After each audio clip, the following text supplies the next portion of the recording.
নমস্কার, আমি জ্যোতিষী রাজদীপ শাস্ত্রী।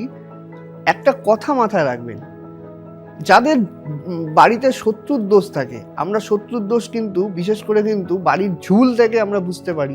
মাকড়সা যে ঝুল তৈরি করে সেখান থেকে কিন্তু আমরা শত্রুতা বিচার করি। এবং অনেক সময় কিন্তু বাড়িতে নানা রকমভাবে আপনি অনেক পুজো পাঠ করছেন কিন্তু কোনোভাবেই উন্নতি হচ্ছে না, গৃহে একের পর এক অশান্তি গোলযোগ তৈরি হচ্ছে।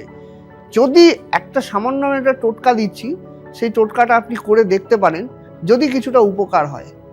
এই টোটকাটি করবেন আপনি বাড়িতে যে কোনো মঙ্গলবার দিন বগলামুখীর উদ্দেশ্য করে একটা যে কোনো মাটির সরার মধ্যে একটু সামান্য হলুদ, একটু শুকনো লঙ্কা এবং সামান্য কর্পূর জ্বালিয়ে ওম লিং বগলামুখী দেব্যই স্বাহা বা ওম লিং বগলামুখী কুরু কুরু স্বাহা এই মন্ত্রটা উচ্চারণ করে সেটি জ্বালিয়ে দেবেন।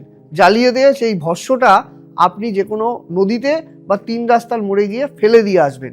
কিছুটা হলেও নিস্তার পেতে পারেন, কিন্তু যদি বেশি সমস্যা থাকে অবশ্যই যোগাযোগ করা বাঞ্ছনীয়, না হলে কিন্তু সেই প্রভাব থেকে আপনি কিন্তু নিস্তার পাবেন না।